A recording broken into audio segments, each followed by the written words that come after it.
सरकार ने हाथ खड़े कर लिए और सरकार ने लाइसेंस दे दिए हैं कि जितना चाहे प्राइवेट लोग खरीद लें गेहूं को या किसान की फसल, जबकि सरकार की जिम्मेदारी है। सरकार ये भी तर्क दे सकती है क्योंकि बाजार में कीमत अच्छी मिल रही है या प्राइवेट में मिल रहे हैं, तो सरकार क्या कर रही है अपने खजाने को लेकर के, या इतने बड़े बड़े जो संसाधन उनके पास, बेरोजगारी, नौकरी कितने बड़े पैमाने पर है। अभी कल ही मैं पढ़ रहा था पलायन रिपोर्ट उत्तराखंड की, 1000 से ज्यादा शिक्षक भर्ती नहीं हो पाए वहां पर।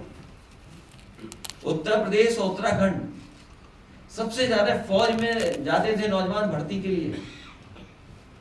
आज बताइए अग्निवीर जैसी व्यवस्था लागू है, जिस नौजवान को पक्की नौकरी, पक्की वर्दी मिलती, इस विषय पे वो चर्चा नहीं चाहते।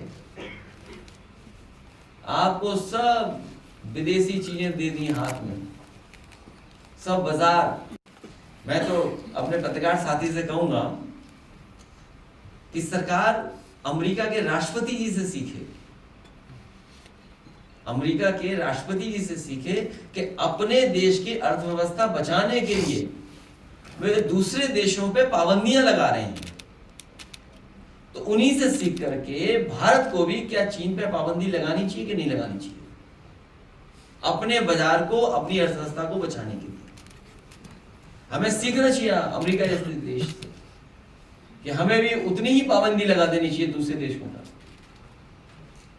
अपनी अर्थव्यवस्था बचाने के लिए। अखिलेश जी, जहाँ उत्तर प्रदेश में जंगल राज कायम है, वहीं सरकार 8 साल बेमिसाल का नारा दे रही है, क्या कहना है? 8 में 2 जीरो होते हैं, जब 2 जीरो मिलते हैं तब 8 बनता है। ये डबल इंजन जीरो है यूपी में।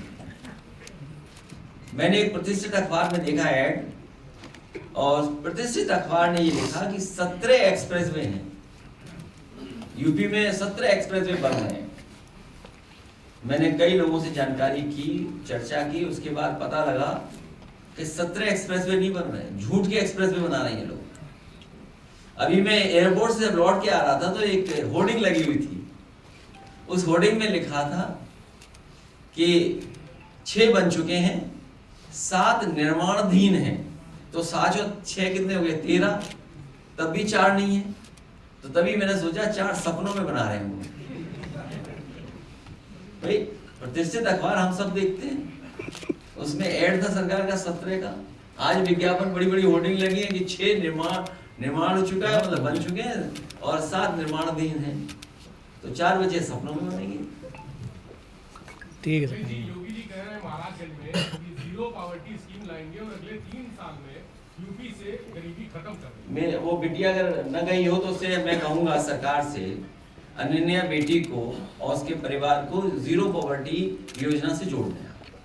और इसी समय में ये भी मांग करूंगा कि प्रधानमंत्री जी ने लाल किले से कहा था कि हम प्रधानमंत्री आवास हर गरीब को दे देंगे और पहुंचा देंगे।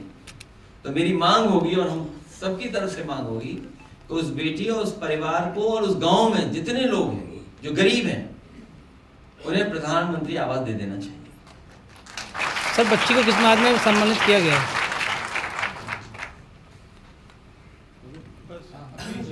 आम आदमी पार्टी, AIMIM और कांग्रेस के लीडर्स बिल के अगेंस्ट सुप्रीम कोर्ट गए हैं, कि आप लोग भी उसके अगेंस्ट जाएंगे सुप्रीम कोर्ट? ये अधिकार है और मुझे उम्मीद है कि मुस्लिम संगठन भी बहुत सारे लोग जा रहे हैं, हम उनके साथ हैं।